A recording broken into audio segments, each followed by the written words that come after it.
My 33rd birthday fell on a Tuesday, which meant the Anderson family gathering happened the following Saturday at my parents' house in suburban Denver. Same dining room where I'd blown out candles for 3 decades. Same relatives asking the same polite questions about my career. Same underlying tension about whether I'd ever amount to anything worthwhile. Growing up as the middle child between my sister Rebecca's medical school achievements and my younger brother Jason's law degree from Columbia had taught me early that academic success in the Anderson family was measured by prestige, not passion. Rebecca was finishing her cardiology residency at Johns Hopkins. Jason had just made partner at a White Shoe Manhattan law firm. And I was Dr. Sarah Anderson, molecular biologist, whose research into cellular aging mechanisms apparently didn't qualify as a real career. Sarah's still at the university, Mom would explain to distant relatives, using the tone people reserved for discussing chronic illnesses. Research. Very specialized. Dad was more direct. As a successful orthopedic surgeon who'd built a thriving private practice, he measured professional worth in terms of patient outcomes and annual income. My work studying telomere degradation in stem cells was, in his view, academic masturbation that contributed nothing meaningful to the world. "When are you going to get a real job?" became his standard greeting after I finished my postdoc at Stanford 5 years ago. One that actually helps people? The question stung because I genuinely believed my research could help people, potentially millions of them. For 8 years I'd been investigating why certain stem cell populations seemed immune to the cellular aging process that limited most tissue regeneration. My hypothesis was that understanding this mechanism could lead to treatments for age-related diseases, maybe even interventions that could extend healthy human lifespan. But trying to explain the clinical implications of telomerase activation pathways to family members who viewed anything outside their own expertise as irrelevant was like describing symphony music to people who'd gone voluntarily deaf. "Sarah's working on something with cells," Mom would tell dinner party guests, waving her hand vaguely. "Very complicated. Rebecca's saving actual hearts, though. She performed 3 surgeries this week." The comparison was constant and brutal. Rebecca's work was concrete, immediate, life-saving. She could describe her day in terms that anyone could understand. Blocked arteries cleared, heart rhythms restored, patients walking out of the hospital.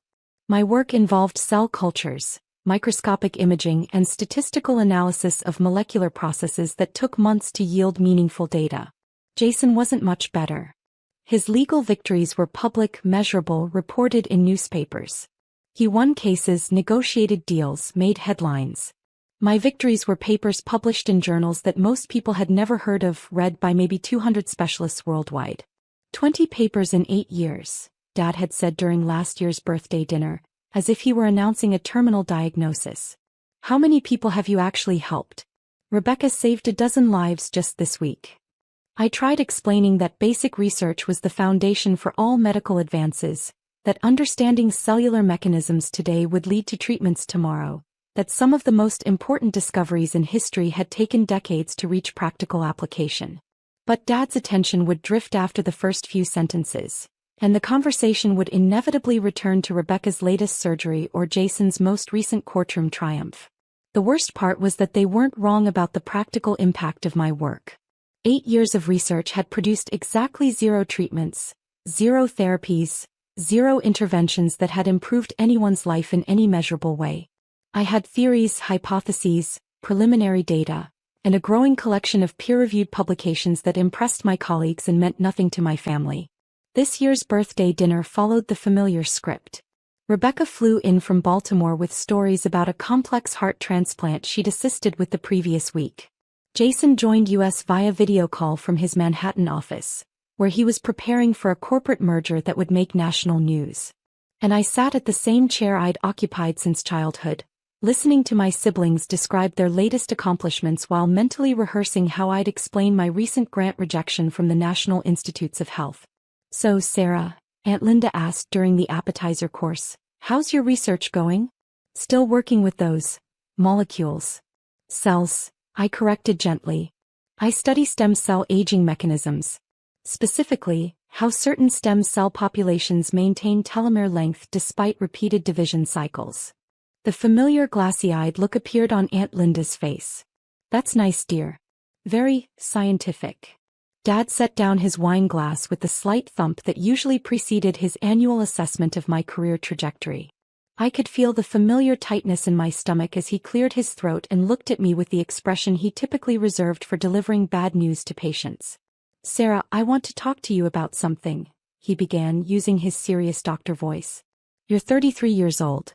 You've been working on this research for how long now?" 8 years.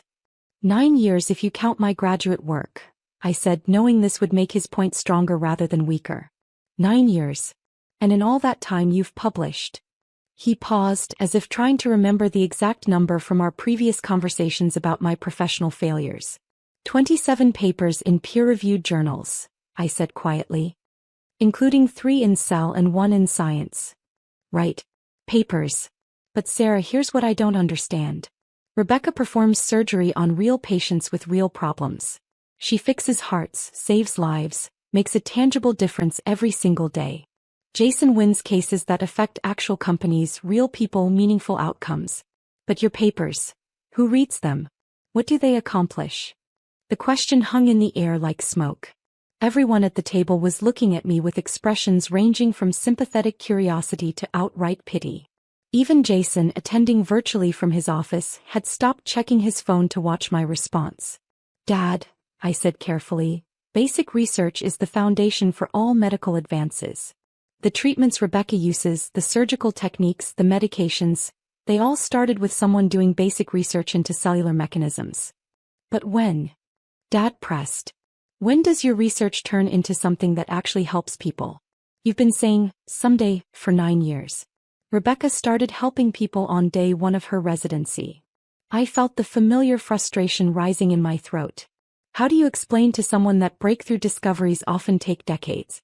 That most basic research never leads to practical applications, but the few studies that do revolutionize everything? That understanding biological mechanisms is valuable in itself, even if the clinical applications aren't immediately obvious? "You'll never publish anything significant," Dad announced, leaning back in his chair with the finality of someone delivering a terminal diagnosis. 20 years of experiments, failed experiments, and what do you have to show for it? Rebecca saves lives. Jason wins cases. You write papers that sit in libraries collecting dust. The words hit like a physical blow. Not because they were cruel. Dad genuinely believed he was being helpful, pointing out hard truths that would motivate me to make better career choices. But because they echoed the doubts that kept me awake at 3 a.m., staring at the ceiling and wondering if I was wasting my life chasing discoveries that would never matter to anyone except a handful of academic colleagues. "Honey," Mom added in her most soothing voice, "your father just wants you to be successful. Maybe it's time to consider medical school? You could still become a doctor like Rebecca. Or law school," Jason suggested from the computer screen. "Your analytical skills would transfer well to legal research. I could help you get into Columbia." Everyone nodded along as if they were planning an intervention to save me from my own poor judgment. The birthday girl whose life choices had become the family's greatest disappointment. 20 years of failed experiments, Dad repeated, warming to his theme. "At what point do you admit that this isn't working?" I looked around the table at the faces of people who loved me but fundamentally didn't understand what I was trying to accomplish. Rebecca with her cardiology residency and measurable patient outcomes. Jason with his partnership track and headline-making legal victories. Mom and Dad with their concrete definitions of success based on income and social status. Aunt Linda and Uncle Bob with their polite confusion about what exactly I did all day in my laboratory. Everyone agreed sympathetically with Dad's assessment. Nods around the table. Concerned murmurs about my career prospects. Gentle suggestions about more practical alternatives that would provide financial security and social recognition. I took a sip of wine and set the glass down carefully, considering my response. "Time will tell," I said simply. Because what else could I say? That I was 6 weeks away from publishing research that would fundamentally change how the medical community understood cellular aging? That the data I'd been collecting for 18 months suggested a mechanism that could potentially extend healthy human lifespan by decades? That 3 major pharmaceutical companies had already reached out about licensing opportunities based on preliminary results I'd presented at a closed-door symposium? I couldn't say any of that because the final peer review process wasn't complete. Because Nature magazine's editorial board was still evaluating whether my research met their standards for publication. Because in science, nothing is real until it's published in a prestigious journal and validated by the broader research community.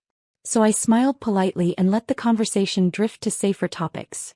Rebecca's upcoming conference presentation, Jason's vacation plans, the new restaurant that had opened downtown. We sang "Happy Birthday" around a chocolate cake Mom had ordered from my favorite bakery. Everyone gave thoughtful gifts and warm hugs and promises to stay in better touch. And I went home to my apartment thinking about the email I'd received 3 days earlier from Dr. Margaret Chin, senior editor at Nature, informing me that the final reviewer comments on my paper were overwhelmingly positive and that I should expect publication decisions within 2 weeks. 2 weeks turned out to be exactly 10 days. I was sitting in my laboratory on the following Tuesday afternoon, analyzing protein expression data from my latest batch of stem cell cultures, when my phone rang with a number I'd been hoping to see. "Dr. Anderson, this is Dr. Margaret Chin from Nature magazine. I hope I'm not interrupting anything important." My heart rate spiked, but I kept my voice steady. "Not at all, Dr. Chin. Thank you for calling. I have excellent news about your submission. The editorial board has voted unanimously to publish your paper on stem cell telomere maintenance mechanisms. More than that, we'd like to feature your research as this month's cover story." I closed my eyes and felt 9 years of work crystallize into this single moment. Nature magazine cover story. The most prestigious publication in all of science, read by researchers in every field, the journal that published Darwin's evolutionary theory and Watson and Crick's DNA structure.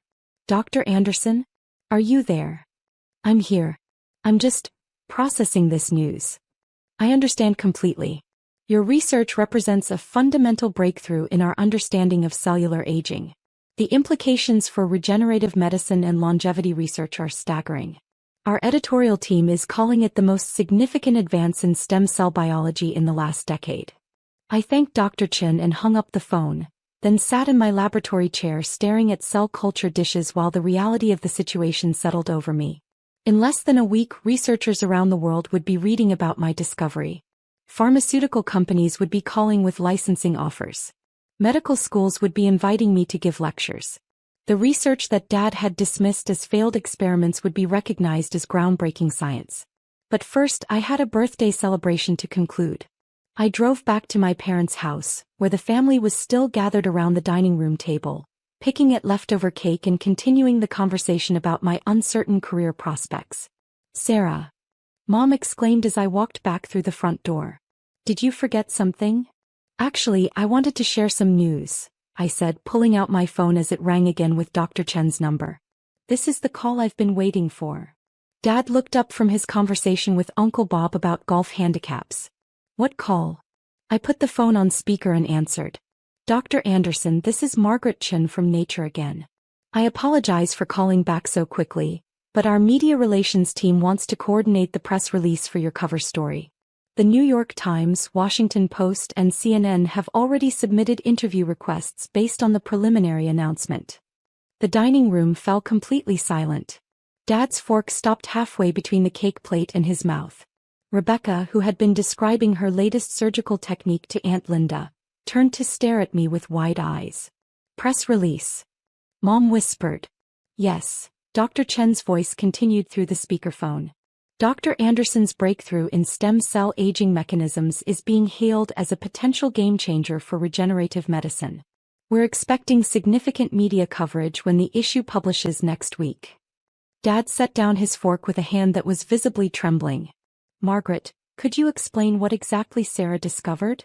"Dr. Anderson has identified the molecular mechanism that allows certain stem cell populations to maintain telomere length indefinitely, essentially making them immune to cellular aging.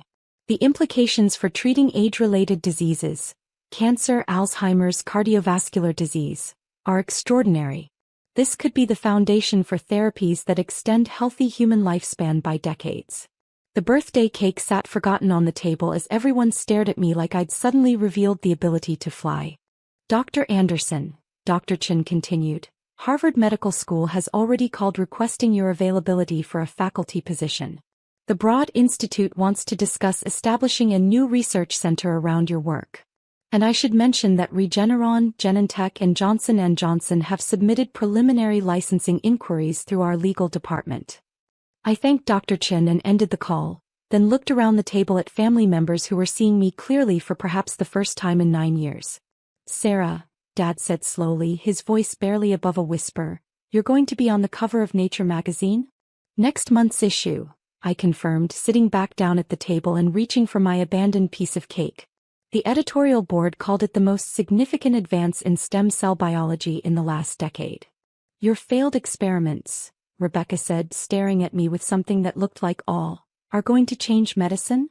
That's what the peer reviewers concluded, I said, taking a bite of chocolate cake as if I weren't describing research that would reshape how the medical community understood human aging.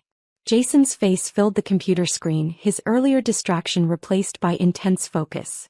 Sarah, when you say licensing inquiries from pharmaceutical companies, I mean that the 3 largest biotech companies in the world want to discuss turning my research into actual therapies that could treat age-related diseases, I said.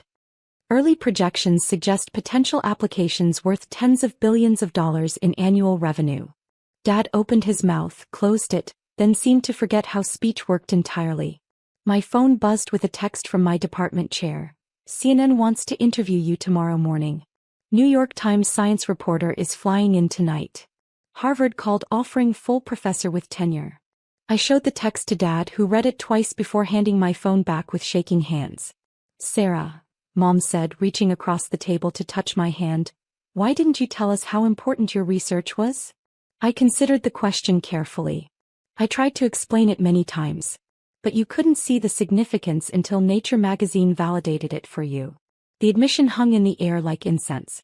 For 9 years I'd been describing my work to family members who measured success in terms of immediate, tangible outcomes. They couldn't understand that some of the most important discoveries in human history had emerged from basic research that seemed irrelevant to practical concerns. We thought, Dad said slowly, that you were just playing around in laboratories. I was playing around in laboratories, I agreed. That's how scientific breakthroughs happen. You experiment with cellular mechanisms until you discover something that changes everything. My phone rang again. This time it was Dr. Jennifer Walsh, director of the National Institute on Aging. Dr. Anderson, I hope you're prepared for what's about to happen. Your Nature paper is going to make you the most famous aging researcher in the world overnight. We'd like to discuss a 10-year research grant that could fund the largest longevity study in human history.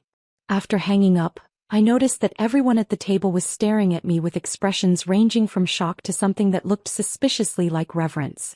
The most famous aging researcher in the world, Aunt Linda repeated slowly. Apparently, I said, finishing my birthday cake while my family processed the reality that the person they'd seen as the professional disappointment had just achieved the kind of scientific recognition that most researchers only dream about. Dad cleared his throat. Sarah, I owe you the biggest apology of my life. For what? I asked, genuinely curious. For not believing in you. For not understanding that what you were doing was important. For suggesting that 20 years of research was a waste of time. 9 years. I corrected gently. But I understand why you couldn't see the significance. Cellular aging mechanisms aren't exactly dinner table conversation. But we're not strangers, Rebecca said, her voice thick with emotion. We're your family. We should have trusted that you knew what you were doing. You should have asked better questions about my research instead of assuming it was irrelevant, I agreed. But I also understand why you didn't. What I do is pretty abstract until it results in something like this. Over the next 2 weeks, my life transformed completely. The Nature paper generated more media coverage than any scientific publication I'd ever seen. CNN, BBC, NPR, and 60 other news outlets ran features about the breakthrough that could extend human lifespan. Harvard offered me a full professorship with a starting salary higher than Dad's surgical income.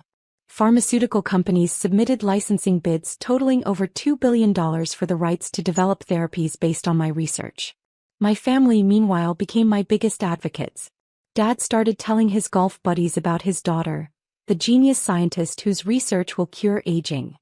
Mom carried copies of the Nature issue in her purse to show anyone who would look. Rebecca called me for advice about incorporating longevity research into her cardiology practice. Jason offered to help negotiate the pharmaceutical licensing deals.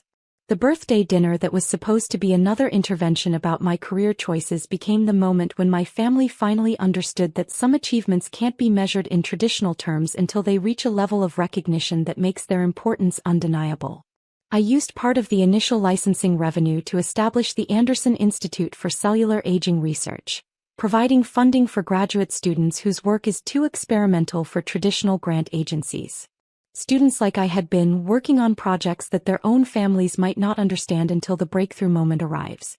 The research that Dad dismissed as 20 years of failed experiments turned out to be 9 years of foundational work leading to discoveries that could potentially extend healthy human lifespan by decades. Sometimes the most important contributions to human knowledge come from people working on problems that seem irrelevant to practical concerns, in pursuit of understanding that takes years or decades to yield applications. Sometimes playing around in laboratories is the most serious work of all. And sometimes time does tell exactly as promised. Marcus barely looked up from his phone as he spoke. Let's keep it simple. No lawyers, no splitting assets. You move out, and I'll let you keep your car. His words hit hard, as if 15 years of marriage meant nothing. I gripped my coffee mug, trying to steady myself. And the house? I asked. You expect me to just walk away from the home I've spent years renovating? He finally met my eyes, looking annoyed. Look, Anna, Megan really loves this place. She already has plans to redecorate, and honestly, you're always out volunteering anyway. It just makes sense. Megan, his 24-year-old girlfriend from the gym. Of course she loved the house I had built and cared for. I took a slow sip of coffee, forcing myself to stay calm. When did you meet her? I asked, even though I already knew. Marcus shifted uncomfortably. That doesn't matter. What matters is that we've grown apart. You're busy with your projects, and Megan, she understands me. She's young, full of life. I held back a bitter laugh. At 42, I had never felt more alive. But Marcus had been too busy chasing his youth to notice. And when do you want this settled? I asked. By the end of the month. Megan's lease is up, so it makes sense for her to move in then. You can stay with your sister while you look for an apartment. He spoke as if he was planning a weekend trip, not tearing my life apart. I stood and walked to the window, looking at the garden I had worked so hard on. And if I said no? Marcus sighed. Come on, Anna. Don't make this hard. You know I can afford better lawyers. Let's keep this civil. I turned back to him with a small smile. You're right. We should keep this simple. His eyes narrowed. Really? You'll agree? Of course, I said softly. I'll start packing this weekend. Marcus seemed surprised by my calmness. He had expected tears, begging, maybe even a fight. Instead, he got quiet acceptance. It made him uneasy. Well, good, he said, standing up. I'll be at Megan's until you're out.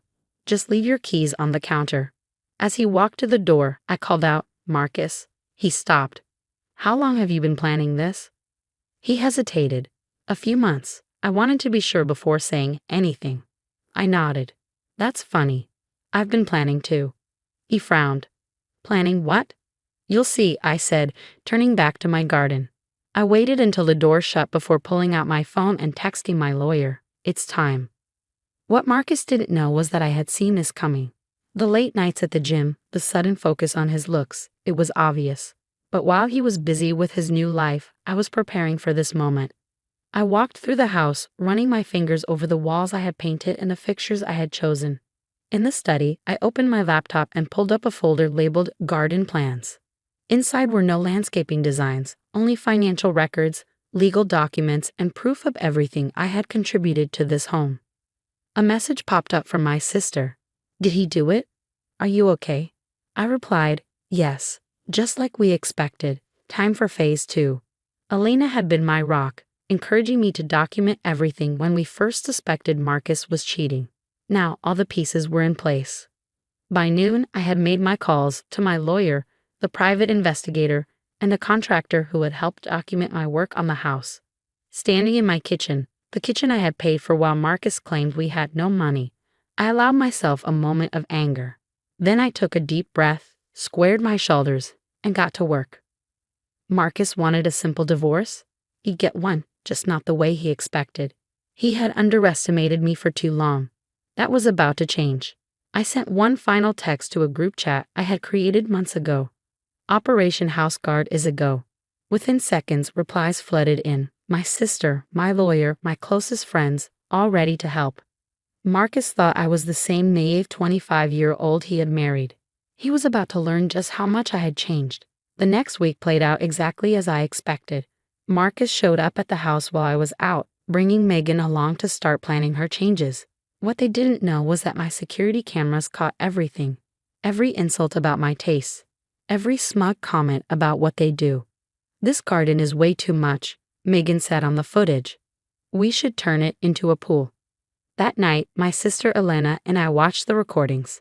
She had moved in to help me pack. But in reality, she was documenting everything while I set my next move in motion. Did you see their faces when they walked into your art studio? Elena asked, pausing the video. They have no idea that room alone is worth more than Marcus makes in a year. I smirked, thinking of the custom skylights and ventilation system I'd installed. Marcus thinks I waste money on hobbies. He never even looked at the property assessments I've been collecting. Every upgrade I had made to the house over the last 5 years was carefully documented, paid for with my inheritance and work stipends. Money Marcus never noticed because he never cared. The next morning, I got a text from Marcus. Movers coming Thursday. Make sure your stuff is packed. I replied with a simple, knowing it would annoy him. He always hated when I used emojis instead of words. That afternoon, I met with my lawyer, Sandra. She spread out the documents we gathered, smiling. The house's value has gone up by 287% since you started renovations, she said, tapping the paperwork. And we have proof that you paid for every major improvement. Marcus hasn't contributed a dime since 2019. I leaned in. And my separate accounts. Sandra nodded. All accounted for. The inheritance, consulting fees. Everything is legally yours. Marcus can't touch a penny. While he was busy chasing his midlife crisis, I had been building a case. Every bank transfer, every receipt, every investment, I had it all. What about his better lawyers? Sandra asked, amused. I slid my phone across the table, showing her the private investigator's report. He's drowning in credit card debt. Those fancy gym memberships, the designer suits, all on borrowed money. Thursday came. The movers arrived, ready to pack up the house. I met them in the driveway with a folder in hand. Mrs. Harrison, the lead mover, asked, "We're here to pack up the house." I smiled and handed him a document. Actually, there's a court order preventing the removal of anything until the divorce is settled. Feel free to check with your legal team. Within 20 minutes, the movers left and Marcus arrived, furious. "What the hell, Anna?" he shouted. "I thought we agreed to keep this simple." I stayed calm. "We did. I'm just protecting my property." "Your property?" he scoffed. "I'm the one who paid the mortgage." I raised an eyebrow. "Really? When was the last time you actually checked the mortgage statements?" His face turned red. I could see him struggling to remember when he last looked at our finances. For years, I handled everything while he focused on his career and later, his gym routine. "This is ridiculous," he snapped. "I'm calling my lawyer." "Please do," I said. "I'm sure they'll love reviewing the property assessments and renovation records my team put together." His anger faded into confusion. "What team? What documentation?" I smiled, the same calm smile I gave him when he first suggested our simple divorce. "You know those volunteer committees you mocked? The Historic Preservation Group? The Neighborhood Board? Turns out they're really helpful when proving property values." He finally realized what I had done.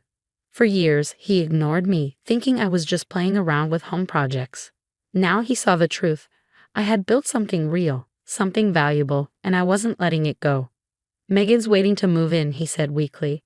"She might want to check the property records first," I replied. "And maybe your financial situation too." I turned and walked inside, leaving Marcus standing in the driveway as his plan unraveled. Elena was waiting in the kitchen with a high five and a glass of wine. "Think you'll finally check those mortgage papers." I sipped my wine, remembering when I refinanced the house 3 years ago, putting it in my name alone. Marcus had signed the papers without reading them. "He'll figure it out soon enough," I said, just like everything else he should have paid attention to. The truth hit Marcus like a tidal wave over the next few days. Every attempt to assert control over the situation revealed another layer of preparation he hadn't anticipated. When he tried to access our joint accounts, he discovered they'd been properly documented and separated months ago. When he sent his lawyer to threaten legal action, they were met with overwhelming evidence of my sole financial contribution to the property's value. The final blow came when Megan, who'd been eagerly planning her interior decorating schemes, learned the truth about Marcus's finances. I was in the garden, tending to my roses, when Marcus's car screeched into the driveway. He looked disheveled, nothing like the confident man who'd announced his plans for our simple divorce just weeks ago. "You planned this," he accused, storming up the garden path. "You've been planning this for years." I carefully deadheaded a rose before responding. "No, Marcus. I protected myself while you were busy destroying our marriage." "There's a difference." Megan left, he admitted, slumping onto the garden bench. She saw the credit card statements, the mortgage documents, everything.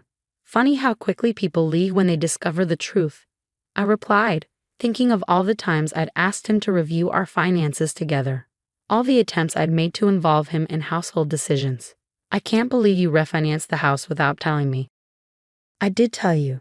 3 years ago. You were too busy with your new gym membership to read what you were signing." I turned to face him fully. "Just like you were too busy to notice where the money for all these renovations came from." He looked around the garden, really seeing it for the first time. The carefully planned landscapes, the professional hardscaping, the custom irrigation system. All improvements I'd made while he assumed I was just puttering around with plants. "Your aunt's inheritance," he said slowly. "The consulting work, you weren't just volunteering, were you?" "I was building something, Marcus. While you were trying to recapture your youth, I was investing in our future, or what I thought was our future." Elena appeared at the back door. "Everything okay up here?" I nodded, appreciating her protective instincts. She'd been my backbone through all of this, helping me stay focused on the long game instead of reacting emotionally to Marcus's betrayal. "The divorce papers are ready," I told Marcus. "The real ones, not your simple version. Sandra will email them to your lawyer today. And the house is mine. Legally, financially, and morally. You can collect your personal belongings once the agreement is signed. There's a detailed inventory of what's yours and what stays." He stood up, looking older and smaller than I'd ever seen him. "I really messed up, didn't I?" "Yes," I said simply. "You did." After he left, Elena brought out 2 glasses of wine. We sat in my garden, watching the sunset paint the sky in shades of pink and gold. "You know," Elena said, "when you first told me your suspicions about Marcus, I wanted you to confront him immediately. But this was so much better." I smiled, thinking of all the quiet hours I'd spent preparing, protecting, and building while Marcus assumed I was oblivious. Sometimes the best revenge is simply being prepared. The divorce was finalized 3 months later. Marcus moved into a small apartment across town. His dreams of playing house with his younger girlfriend shattered by the reality of his financial situation. I kept everything I'd built: the house, the garden, the art studio, and most importantly, my dignity. The documentation I'd gathered left no room for arguments or prolonged legal battles. Megan, I heard, had moved on to someone else. Someone whose promises of luxury actually had substance behind them. I couldn't bring myself to feel sorry for either of them. 1 year later, I stood in my garden, which had just won the local historical society's preservation award. The irony wasn't lost on me. All those committees Marcus had mocked had actually been building my reputation as a restoration expert. "Making plans for the new greenhouse?" Elena asked, joining me with our traditional glass of wine. "Actually," I smiled, "I'm thinking of starting a consultation business. There are a lot of old houses in this neighborhood that need someone who understands their value." As we toasted to new beginnings, I thought about how different things might have been if Marcus had just paid attention, if he'd seen me as a partner instead of a convenience. But then again, if he had, I might never have discovered just how capable I was on my own. The simple divorce he'd wanted had turned into a masterclass in preparation and patience. While he'd been planning his escape, I'd been quietly building my fortress. In the end, the house he'd so casually tried to take from me had become the symbol of my independence. Sometimes the best victories are the ones you plan for quietly, while others underestimate you. Marcus had wanted simple. He got simple. Just not the kind of simple he'd expected. Not so generous gifts. "This isn't fair, Mom. Aunt Victoria bought Jake the new iPhone 15. Why can't you ever get us anything nice?" Emma yelled before stomping up to her room, slamming the door so hard that the pictures on the wall shook. I'm Olivia Parker, a 42-year-old mom trying to raise my kids right. But my sister-in-law, Victoria, is making it difficult.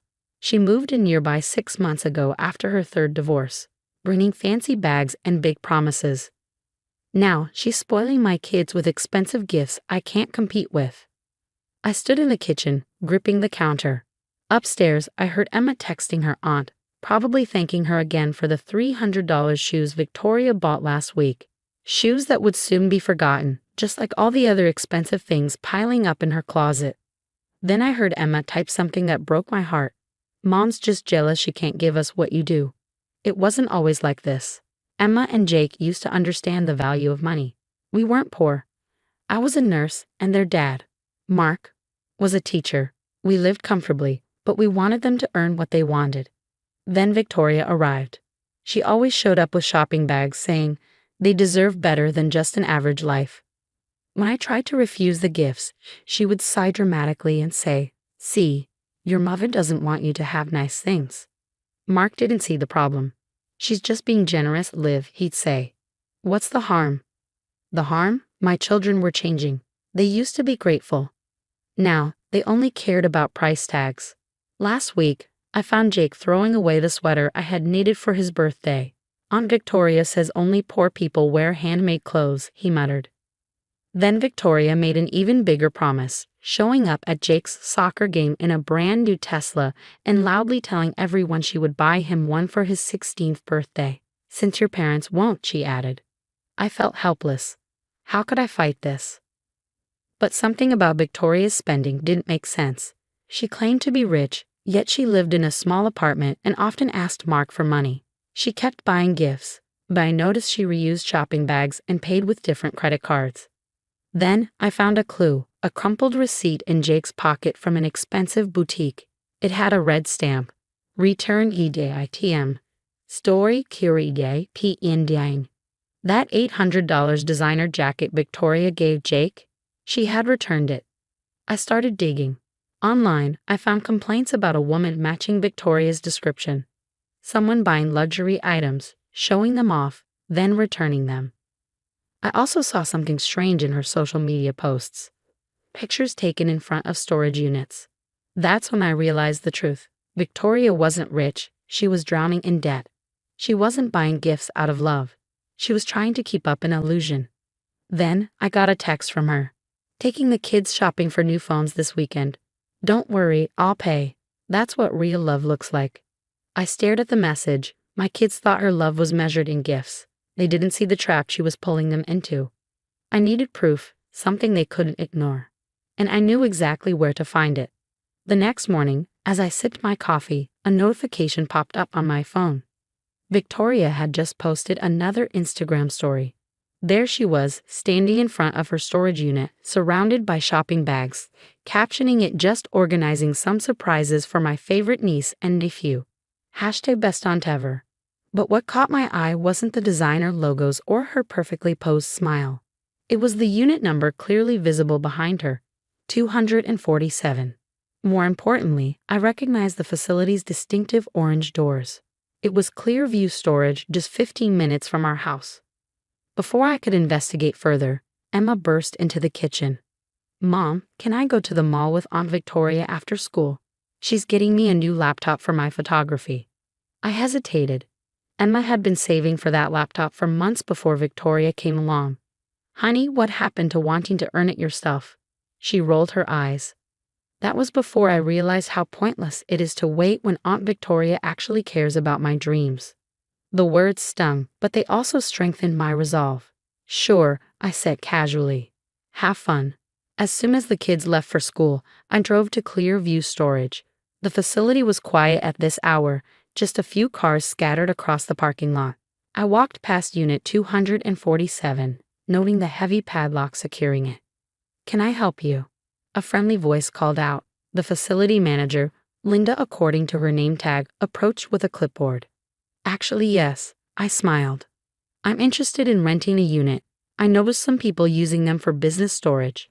Linda's expression shifted slightly. "Yes, though we've had some issues with retail return fraud lately."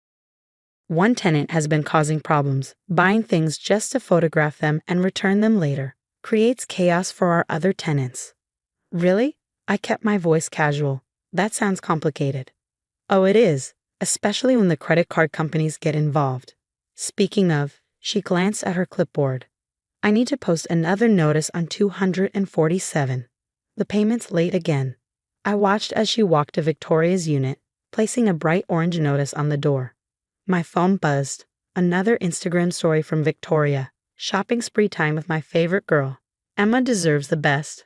# surprise. That afternoon, I picked up Jake from soccer practice. He was unusually quiet during the drive home. Everything okay? I asked. He fidgeted with his phone. Mom, Aunt Victoria promised to buy our whole team new cleats for the championship. But today Coach said the credit card payment didn't go through. I gripped the steering wheel tighter. Did you tell your aunt? Yeah, she said it was just a bank error. But some of the guys were laughing about it.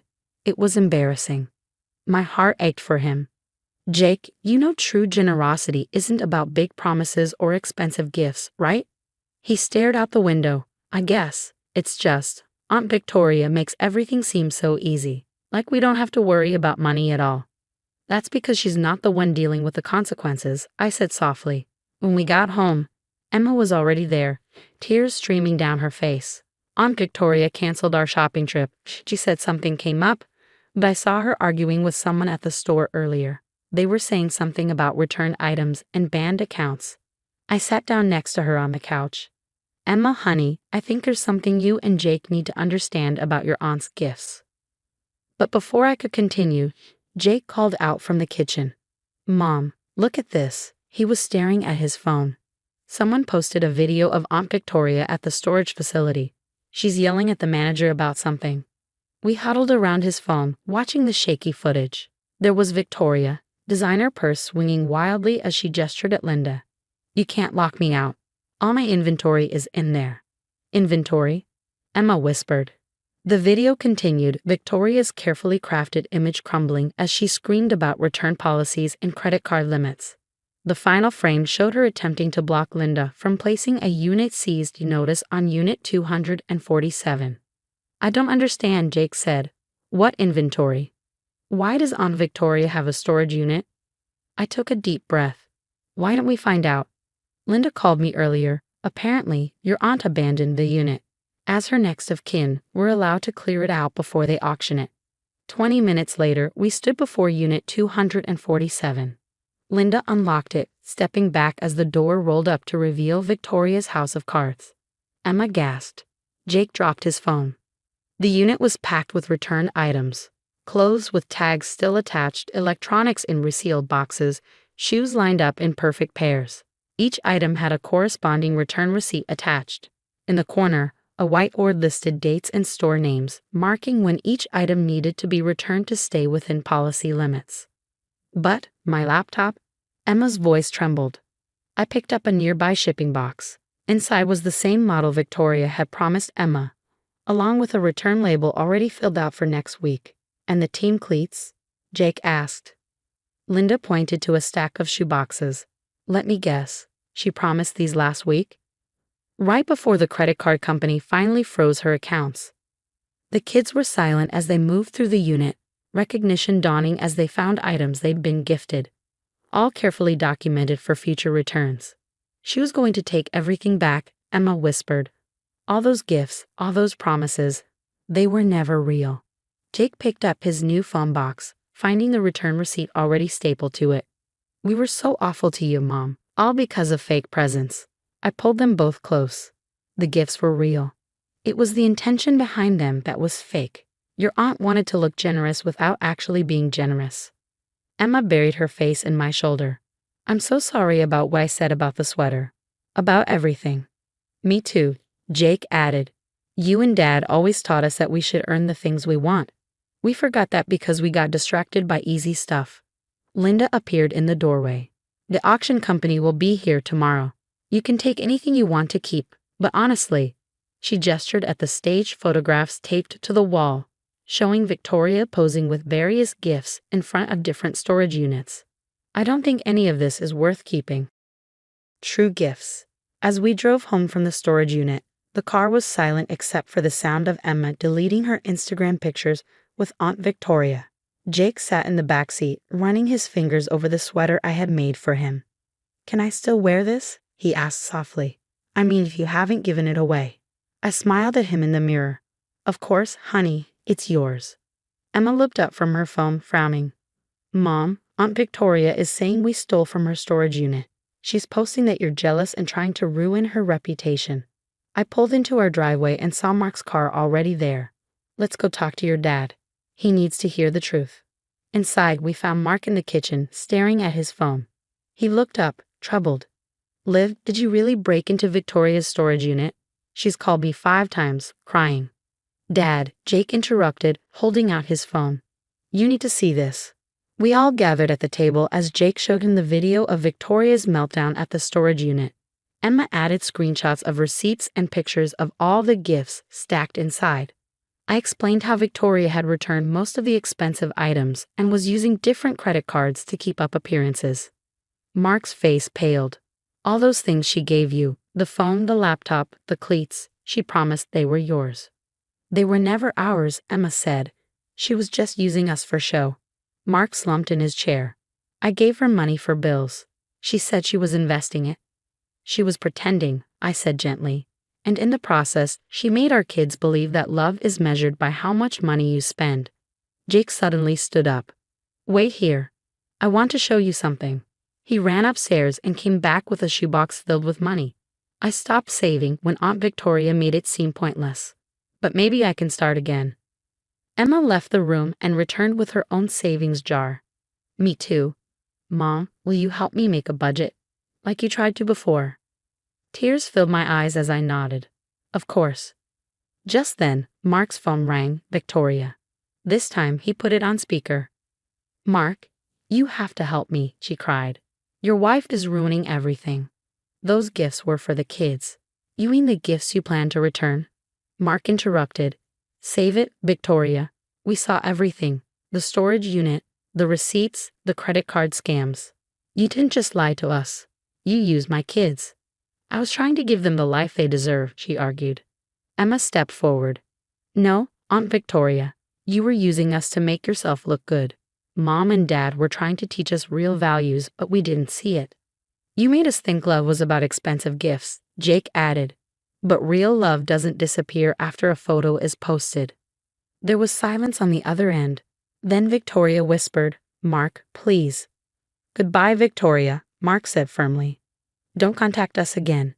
He hung up and pulled us into a hug. That night, for the first time in months, we really talked. Emma planned ways to save for the laptop she wanted. Jake proudly wore his sweater and thought of ways to raise money for his soccer cleats. Mark smiled. I think we all learned something important. Money can't buy real love and respect. And real gifts, Emma added, come from the heart, not from a storage unit. Over the next few weeks, our family felt whole again. Sunday movie nights returned, complete with homemade pizza and laughter. Jake organized a fundraiser for his soccer team. Emma started taking photography jobs to earn her own money. Victoria's social media eventually disappeared. We heard she had moved away, hopefully to start fresh. One morning, while cleaning her room, Emma found a designer dress Victoria had given her, still with the tags attached. "Should we return it?" she asked. I looked at her and smiled. "What do you think?" Emma thought for a moment and grinned. "Maybe we could donate it. Someone else might need it more than we do." I hugged her tight. "That sounds perfect." And so we began a new tradition, not of receiving, but of giving. Because the most valuable gifts aren't wrapped in expensive boxes. They come from love, honesty, and family. James left a note on the kitchen counter. "I'm taking Amanda with me. No property division. Don't contact me." His handwriting was rushed, but I understood every word. My husband of 12 years was leaving me for his 23-year-old gym trainer, thinking he could just walk away from everything we built together. My name is Diana. I'm 35, and I never expected to start my day reading a goodbye note from my husband. But here I was, holding the end of my marriage in my hands. What James didn't know was that I saw this coming. The late nights at the gym, the new clothes, the locked phone. He wasn't as sneaky as he thought. Even more telling, his sudden interest in our properties. He started asking questions about deeds and ownership, things he never cared about before. I took a sip of my coffee, remembering my recent call with our family lawyer, Marcus. Diana, if you think he's planning something, we need to act now. Marcus had been a trusted friend for years. I told him James believed everything was in his name, unaware that I kept records of every financial contribution I made before and during our marriage. James never liked dealing with paperwork. He loved bragging about our real estate, but I was the one who handled all the legal details. At the start of our marriage, he happily left that boring stuff to me while he focused on the big picture. That worked in my favor. My phone buzzed. A message from James. Amanda and I need the house this weekend to get my things. Be gone. I actually laughed. He really thought he was in control. I walked to my home office and opened the safe behind a family photo. Inside was a thick folder filled with documents I'd been collecting since the day I noticed Amanda getting too close to James at a barbecue. The truth? The house we lived in. Bought with my inheritance, solely in my name. The rental properties he loved to show off? 3 out of 4 were purchased with my own savings. Every dollar, every deed, every contract was documented. James used to roll his eyes at my habit of keeping records, but my father always said, always have proof of what's yours. Last month, I worked with Marcus to update all the paperwork, making sure everything was legally protected under my name. James had been too distracted with Amanda to notice the documents he signed without reading. Another message from James. Don't bother with a lawyer, everything is in my name anyway. I smiled. He had no idea. I opened my laptop and checked the security feed for one of our rental properties. Sure enough, there was James walking inside with Amanda. He probably thought they had a fresh start in his building. Just then, the front door opened. Diana? Marcus had arrived right on time. He finally did it, he asked. I handed him the note. Just like you predicted, he thinks he owns everything. Marcus shook his head, flipping through the documents. He really has no clue you've been ahead of him this whole time, does he? I smirked. James never paid attention to details. Marcus nodded. All your properties are secure. He can try to fight it, but he won't win. My phone rang, James's name flashing angrily on the screen. I let it go to voicemail. He's going to be furious, Marcus warned. Let him be, I said, shutting my laptop. He wanted to leave without splitting anything. I just made sure he got exactly what he asked for. Text after text started pouring in from James. What the hell is this? These papers are fake. You can't do this to me. Answer your phone. I turned off my phone and looked at Marcus. What's next? He pulled out a timeline of our legal filings. His lawyer will call soon. Given the evidence we have, they'll probably push for a quick settlement. I nodded, feeling a mix of relief and satisfaction. This wasn't how I wanted my marriage to end, but I refused to walk away with nothing. Marcus flipped to another page. One more thing, remember that rental property James thinks is his. The one he and Amanda just walked into?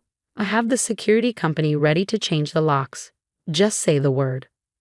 I thought about James and Amanda, sitting inside what they believed was their new home. I smiled. Do it. Marcus made the call. As I sat back in my chair, I felt calmer than I had in months. James had underestimated me for the last time. He thought he could take everything from me. He was about to learn the hard way. He never really had anything to begin with. The next morning, I woke up to 47 missed calls and over 60 messages from James. Each one was more desperate than the last. The final text caught my eye. This is ridiculous. I'm coming over now to sort this out.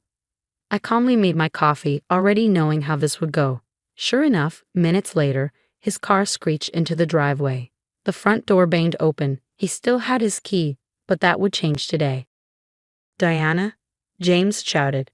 What the hell is this? These papers can't be real. He stormed into the kitchen, his face red with anger, waving the legal documents. Amanda stood in the doorway, looking far less confident than she had before. I leaned against the counter, sipping my coffee. Good morning, James. Finally read the paperwork I handle. This is insane, he sputtered. You're saying the house is yours? The rental properties too. I built this portfolio. I set my mug down. Did you? Which part exactly? The house my inheritance paid for. The rentals I bought with my engineering salary while you were off networking. His face turned even redder. I made all the decisions. I chose the properties. I raised an eyebrow, pointing at buildings and saying I want that one isn't the same as owning them. You'd know that if you ever read what you signed. Amanda stepped forward. James says half of everything is his. We're going to fight this. I actually laughed. Are you? With what evidence? James, show Amanda the property deeds, the financial records. Oh wait, you can't, because you never kept any. James's confidence was fading. The court will call this marital property. You can't just claim everything. I pulled out a folder. Actually, I can. Here's the proof. Every transaction, every contribution. I even highlighted your part. It's a very short section. James's hands shook as he flipped through the pages. Amanda looked over his shoulder, her expression changing as she realized the truth. By the way, I added, you'll need to move your things out of the rental property by tomorrow. The locks have been changed. Amanda's eyes widened. You can't kick us out. James said that property was his. I shrugged. James says a lot of things. The property deeds say otherwise. Feel free to check with the county records office. James dropped into a chair, the fight draining from him. This isn't fair, he muttered. My calm cracked just a little. Was it fair when you threw away our marriage? When you planned to leave me with nothing? Amanda shifted awkwardly. I should wait in the car. Yes, I said, you should. After she left, James looked at me, and for the first time, I saw fear in his eyes. What do you want? I want you to understand what you've lost, I said. While you were planning to leave me with nothing, I was making sure you got exactly what you deserved. I'll fight this, he said weakly. Go ahead, I shrugged. Marcus already prepared for that. He has records of your gym dates with Amanda. The money you spent on her from our joint account. We can bring all of that to court. James swallowed hard. You planned this all along. No, James, I protected myself when I realized you were planning to betray me. There's a difference. His phone buzzed. Probably Amanda. He stared at it before asking, what about my clothes, my stuff? You can collect your personal things tomorrow between 9 and 11 a.m. Marcus will be here to supervise. After that, the locks will be changed. Marcus, he scoffed. Should have known you'd run to him. Yes, you should have. And you should also know that if you try to take anything that isn't yours, it'll be considered theft. There are cameras now. James stood up, shoulders slumped. I never thought you'd be so calculating. And I never thought you'd try to take everything from me, I replied. Life is full of surprises. At the door, he paused. I did love you once, you know. I know, I said. But love without respect isn't enough. You might want to remember that with Amanda. As he left, I let out a long breath. Through the window, I saw him arguing with Amanda in the car. I felt nothing for either of them. My phone buzzed. A message from Marcus. How did it go? Exactly as expected, I replied. Shocked, then angry, then defeated. Just like you said. Good. From now on, let me handle everything. I looked around the kitchen, remembering all the good times James and I had shared here. But I refused to let his betrayal define my future. Tomorrow, I would start fresh, knowing that I had outsmarted the man who thought he could leave me with nothing. 6 months after James left that note on my kitchen counter, I sat in Marcus's office, looking at the final divorce papers. The numbers told a clear story, one James hadn't planned for. He's agreed to everything, Marcus said, sliding the papers across his desk. The properties are yours, and he's dropping any claims to joint assets. I signed, feeling lighter with each stroke of the pen. How's he handling it? Marcus smirked. Let's just say his new life with Amanda isn't as glamorous as he hoped. They're renting a tiny apartment across town. Turns out, personal training doesn't pay much. I expected to feel satisfied, but all I felt was peace. And the last rental property, the one he thought was his, Marcus checked his files. New tenants move in next week. The rent will go straight to your account. As I left Marcus's office, my phone buzzed. James had sent a message. I hope you're happy. You took everything. I started to reply but then deleted it. He still didn't get it. I hadn't taken everything. I just kept what was rightfully mine. His own choices had cost him everything else. At home, I walked through the house. It felt different now. I had redecorated, swapping out the dark furniture James loved for bright, modern pieces. His sports memorabilia was gone, replaced with local artwork I had collected. My phone rang. Lisa. Mom told me. Is it really over? Just signed the papers, I said. How do you feel? I thought for a moment before answering, like I can finally breathe again. Lisa laughed. You know, when you started documenting everything before James left, I thought you were being paranoid. But you saw it coming, didn't you? I saw the signs, I admitted. He suddenly cared about property deeds and bank statements. He thought he was being smart, but really he was just giving himself away. And Amanda? I chuckled. Last I heard, she's realizing that dating a man who abandoned his wife might not be the best decision. That evening, I poured a glass of wine and stepped onto the patio. The garden was blooming, a change I had made after James left. He liked a perfect lawn, but I had planted wildflowers and herbs instead. An email came in from the property management company. The rentals were doing well, and I didn't even have to worry about them. I had hired a team to handle it. A car door slammed next door. James and Amanda were visiting a friend across the street. They looked tired.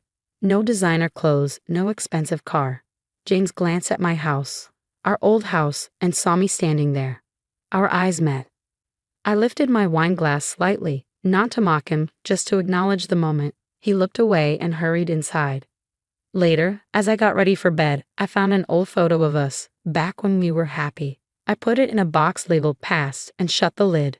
A final text from Marcus appeared. Congrats. This isn't just an ending, it's a new beginning. He was right. James had tried to leave me with nothing, but instead, I had gained something even better, proof that I was stronger than he ever realized. The next morning, I woke up early, made coffee, and sat in my garden watching the sunrise. My divorce was final. My properties were secure. My future was mine to create. James had underestimated me. He thought I was weak. Instead, I had been 10 steps ahead the whole time. As I stood among the wildflowers, I smiled. The best response to betrayal isn't anger or revenge. It's proving them wrong and living better than they ever imagined.